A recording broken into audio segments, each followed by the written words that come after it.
Seni tanımayan birine Burak Yiğitkaya'yı nasıl anlatırsın? Bilgisayar delisi. Bu kadar. Bu kadar. Küçüklüğünden beri bilgisayar delisi. İnsanlara yardım etmeyi seven. Böyle bir adam derim kendi kendime. Geliştirmeye nasıl başladın? 9-10 yaşlarında yalan olmasın. Babam sonunda eve bir tane Commodore 64 aldı. Yani hani geliştirme kısmını diyorum. Bilgisayarlara yapışma 3-4 yaşında falan herhalde işte kuzenim o ara maddi durumları iyiydi. Böyle 386-486 bir şey vardı onlarda. DOS komutları falan yazıyordum. Ondan sonra işte yapıştım babamın yakasına bilgisayar diye. Sonra bir tane Commodore 64 aldılar. İşte orada dedik bak bunda zaten açılan şey Basic'in derleyicisi, interpreter'ı. Hazırım diyor, reddediyor. Soruyor sonra komutları. İşte babam oradan bana anlattı bak dedi işte input n dolar bilmem ne falan diye girdi alabiliyorsun işte falan diye saçma sapan hesap makinesi programları falan yapıyordum. Zaten 3+5 yazsam topluyor halbuki aleti ama işte biz böyle işte işlerinizi girin bilmem ne falan diye. Orada başladım. Sonra bir burslu olarak bir koleje girmiştim. Orada Windows 95'te falan tanışınca böyle web JavaScript, HTML falan birisi adam bir tanesi orada bana sen bence buralara yönel falan demişti. O ara işte ortaokul 2-3 gibi JavaScript'te bayağı uğraşmaya başladım. Kaç doğumlusun peki? 88 doğumluyum. Yani 2001 falandır herhalde ilk JavaScript kodlarım ama tabii internette bir yerde yok onlar. İşte saçma sapan çok kötü kodlar yazıyorum. O zaman zaten internet çok kısıtlı, böyle ama motoru yok, Google doğru düzgün çalışmıyor da yok zaten hatta o zaman falan öyle bir yerde. Tabii JavaScript'te derme çatma saçma sapan örnek kitaplarından falan öğreniyordum. Lise 1. sınıfta bir arkadaşımla tanıştım. O da tam bilgisayar manyağıymış. Gene kitaplarla falan İzmir'de miydin peki? Yok. Ben İzmir'e çok sonradan geldim. Beni Memleket neresi? memleket aslında doğup büyüdüğüm yer Kocaeli, Yalova. O da var. Bu arkadaşım da Yalova'daydı. Hatta Tuna Akın selam çakayım buradan ona. Hala görüşüyoruz. O böyle Delphi'yi öğretti. Elinde kocaman bir kitap vardı. Böyle Delphi diye bir şey var falan. Ben bir baktım webde o zaman daha CSS falan yeni. Şeyin yerini yerleştirmek falan korkunç. Delphi'de görsel form editörü var. Oradan çekiyorsun, sürükle bırak. Dedim Allah'ım yarabbim ne kadar güzel bir şeymiş bu. Sonra o çocuk da o ara assembly öğreniyordu. Assembly kodlarını gösteriyor bana. İşte AX, BX falan diyor. Bu ne oğlum? Bu bilgisayar kodu değil, saçma sapan bir şey falan. Neyse oradan bayağı girdik derinliklerine. Sonra üniversite 1. sınıfta da işe başladım zaten. Öyle. Üniversite hangi bölümü okudun? Makine mühendisliği mezunuyum. Makine mühendisliği. Amerika ve Diskaz'dan bahsedebilir misin? Askerlik yeni bitmiş daha. Eşimle evlenmek istiyorduk. Nişanlıyım zaten. Hatta 2. seneyi dolduruyoruz askerliğin bitiminde nişanlılıkta neredeyse. 1,5 sene oluyor neredeyse. İş arıyorum. Ben zaten üniversitedeki haber işte Google'a, işte ne bileyim Twitter'a bilmem neye falan böyle iş başvurusu atıyordum. Hiç geri dönüş olmuyordu tabii.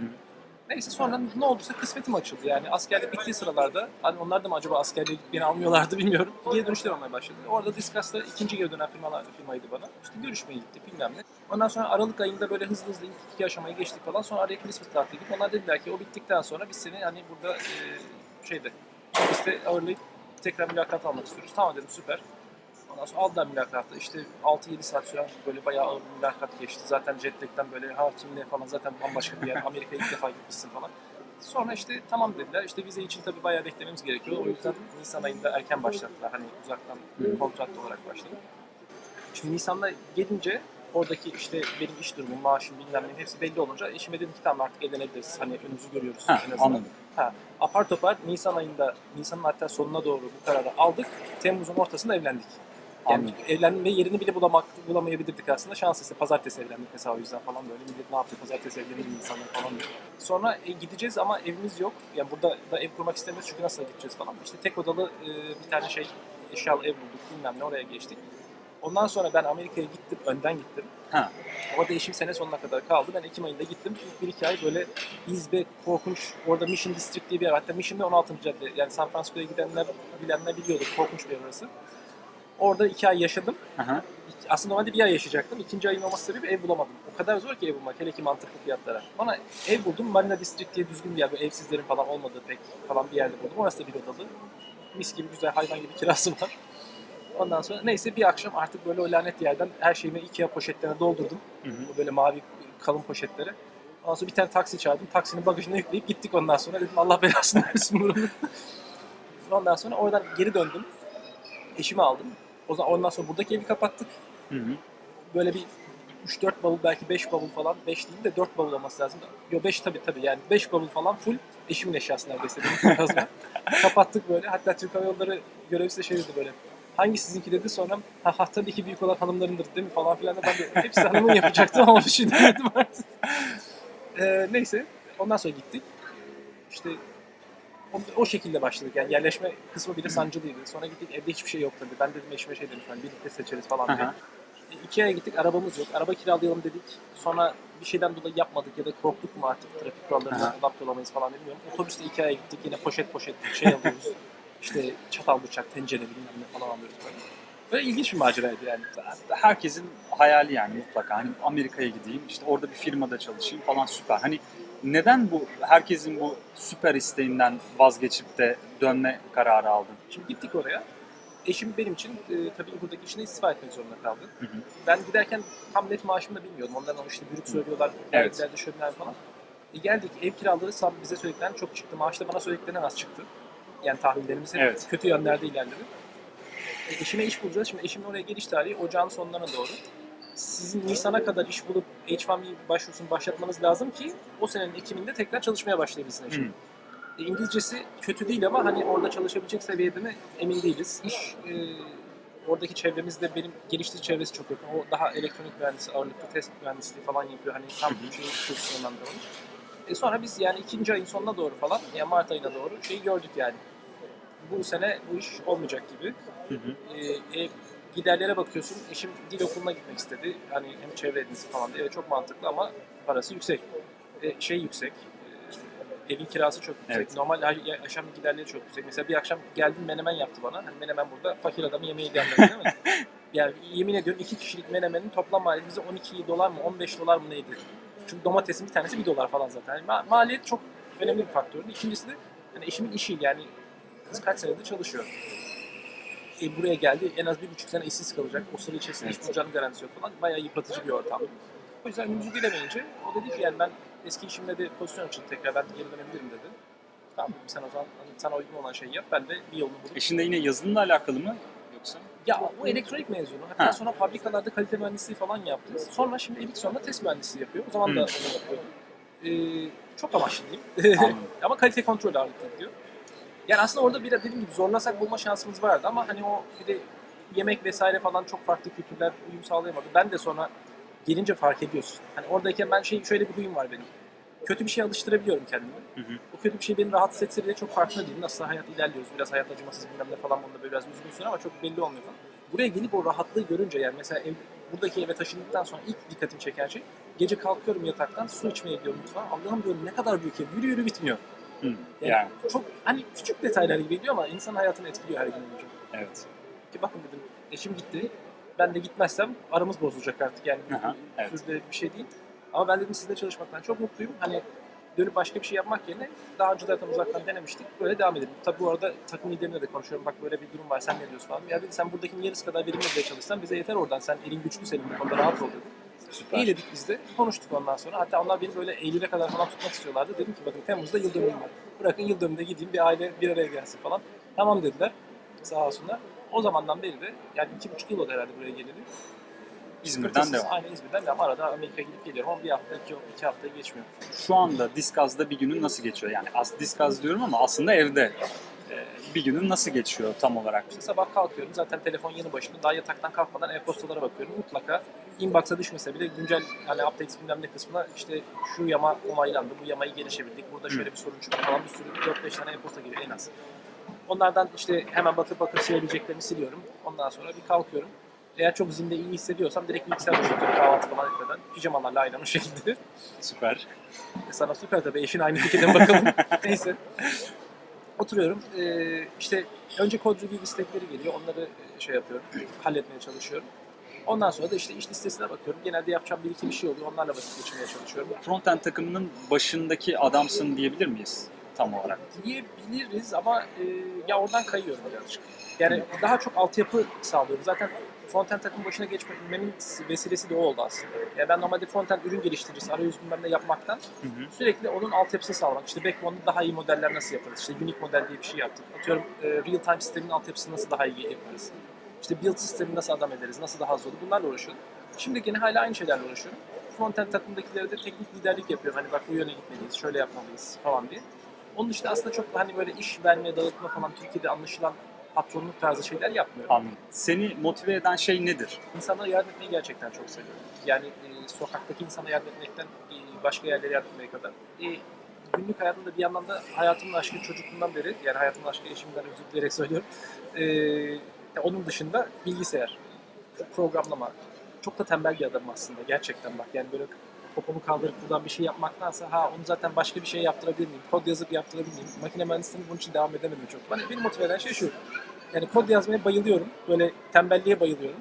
İnsanlara yardım etmeyi de seviyorum. İkisini birleştireceğim en iyi yer işte bu geliştirici verimli şeyi oldu. Ben tembel kodumu yazıyorum. Böylece başka insanlara da bir emek sarf etmekten kurtarmış oluyorum. Nasıl bir geliştirme ortamına sahipsin? Ya öncelikle mesela kullandığın işletim sistemiyle başlayabiliriz. Çünkü çok ciddi ön yargılar var işte Windows kullananlara ver. Sen Windows kullanıyorsun yani Linux kullan, Mac en güzeli falan tarzında sohbetler var. Ben Burak Yiğitkaya Windows 10 kullanıyorum ve çok mutluyum.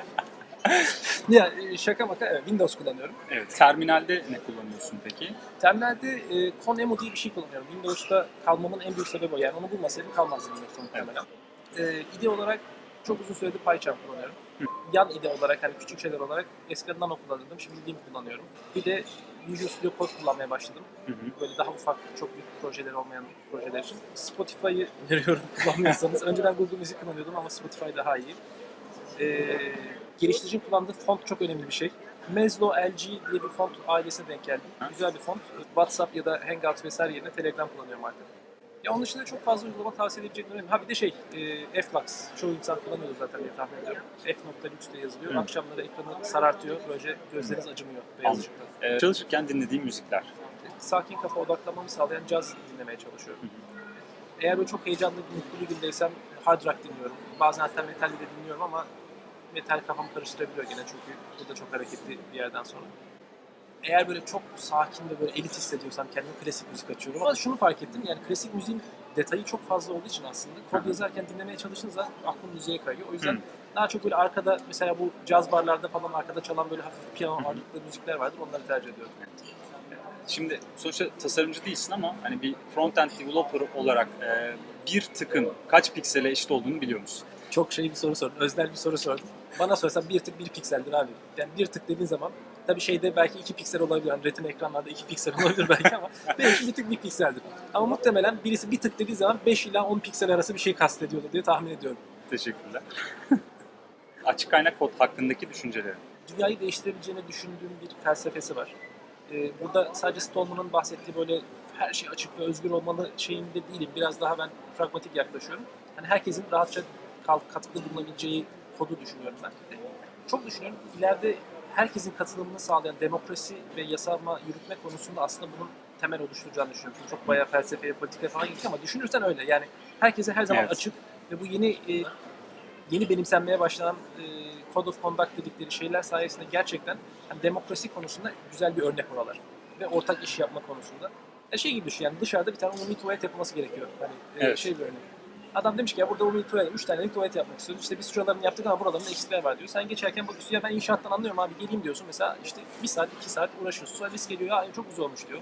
İşte öbürü diyor ya burasını böyle yapalım falan. Hani açık kaynağı böyle düşünüyorum. Evet. İkinci güzelliği de şu.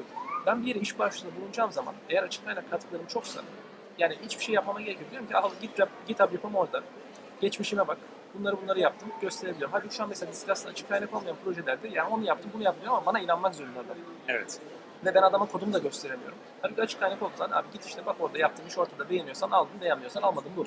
Evet. Ve çok fazla insan tanımana sebep oluyor. Yani sosyal medyanın yaptığına yakın bir etki yapmış. Mesela Nicolas Sakas benim ufaklığımdan beri böyle dikkat ettim, takip ettim ve hani saygı duyduğum bir adam. Şu an ES'nin projesine katkıda bulunurken mesela o adamla birebir konuşma imkanım oluyor. Yani beni ciddiye alıyor adam, benim fikirlerimi dinliyor. Ben onun fikirlerini daha yakından duyabiliyorum falan. Bence inanılmaz bir şey, insanları bir araya getiren bir şey. Onun için de mümkün olduğu her an açık kaynak katkıda bulunmaya çalışıyorum. Kırılma noktamda dediğin zaman? Muhtemelen o askerden sonraki zaman ya da askere başladığım zaman değil. Evet. Askere başladığımda çünkü yapacak iş bulamadığım için ki ben asteğmendim. Dedik ki yani bir de makine mühendisisin bak seni makine mühendisi olduğun için buraya getiriyoruz falan demene rağmen hiçbir iş vermediler. Orada buldum internet bilgisayarını. Boşluktan ondan sonra Mozilla'nın MDM ikisine katkıda bulmaya başladım. Ben ne zaman bunu yapmaya başladım? Ondan sonra benim hakikaten bazı şeyler değişti. Önceden hiç geri dönmüyordu firmalar. Bu sayede geri dönmeye başladım. Orada JS Configure'ya davet ettiler beni Mozilla'da sağ olsun. Orada bir ortamı gördükten sonra evet ya ben burayı yapmalıyım, bu ortamları daha çok takip etmeliyim dedim. Ondan sonra değişti işler yani. Unutulmaz acayip bir hikayen var mı? Var. Nedir? Unutmaz acayip hikayem eşimle tanışma hikayem. Şimdi ben lisede kod yazıyordum dergide. Bir tane işte şifreleme programı yazdım. Anti-Crypto diye. Hatta arasında hala gezginler.com falan gibi garip sitelerde çıkıyor. Sonra bunu internete koydum. Hakkında kısmını işte adımı yazdım. E-posta adresimi koydum 2 tane. O zamanlar MSN var. Çok yaygın kullanılıyor. MSN adresim bir tanesi zaten. Neyse oraya koymuşum. Eşim benden büyük bu arada. Eşim de o sırada bitirme projesini yapıyor. Ben de şeydeyim. Üniversite 1. sınıftayım. Bitirme tezi de şifreleme üzerine. Benim programı buluyor. Adımı görüyor. Beni MSN'den ekliyor. Yani silmesine yani ekledikten sonra ya bu adam zaten benimle konuşmaz falan deyip silecek, kapatacak, bir daha hiç görüşmeyeceğiz. Şans eseri o gün bizim çizim dersimiz var. Hı hı. Çizim laboratuvarına gidiyoruz ve ben o çizim laboratuvarına bilgisayarda güvenlik açığı olduğunu tahmin ediyorum. Yanında anti-password reset disk diye bir disk var. Hı hı. O disketle bilgisayarı açtığınız zaman Linux'tan bilgisayarı açıp işte NT'nin şifreleme kısımlarına girip admin şifresini resetleyebiliyorsunuz. O bilgisayar yoksa hiçbir şey yapamıyorsunuz çizim programı başka. Onunla gitmişim. Bilgisayarı resetliyorum. İşte masa üstüne geçmişim, duvar kağıdını değiştiriyorum. Arkadaşlar hava atıyorum böyle, ne yapalım duvar kağıdını göremiyor falan diyor. Sonra MSN kurdum. İşte MSN'den girdim ve tam o sırada ben de MSN açmışım ve benim online olduğumu görmüş. Tam çıkacağı sırada. Süper. Oradan konuşmaya başlıyoruz. Ve o işte şimdi o insanla evliyim. 10 yıldır da tanışıyoruz. Müthiş, mükemmel. Evet, ilginç bir hikaye yani. İş dışında ne yapıyorsun? Yani bunu da aslında Burakcan'ın bir şeyi vardı. Yazısı vardı. Hani hep gidiyoruz, buluşuyoruz, toplanıyoruz falan böyle hani hep iş, hep iş, hep iş, başka iş yapmaz mısınız falan deyip böyle Fatihleri falan bir etiketlediği bir blog yazısı vardı. Aslında oradan esinlenerek sordum. Yani hep iş yapmıyorsun herhalde. Yani umarım öyledir. İş dışında yaptığın, ilgilendiğin bir şeyler var mı? Lego. Hala bu yaşıma rağmen Lego yapmayı çok seviyorum. Ve ikincisi fotoğrafçılık. Arada birazcık kendi kendime müzik çalıyorum. Evde küçük bir tane elektronik baterim var. Bir de bisiklet binmeyi çok seviyorum. Ona başladım sonra tekrar bu aralar. Şimdilik öyle. Doğukan'la tanışalı güzel bir süre oldu. Yaptığı işleri yakından takip ediyorum. Bence bu geliştirici videoda da çok güzel bir şey. Onun için bence şuradan şuraya tıklayarak subscribe olabilirsiniz. Abone olabilirsiniz. Takipte kalın. Ben de takip edeceğim. Teşekkürler.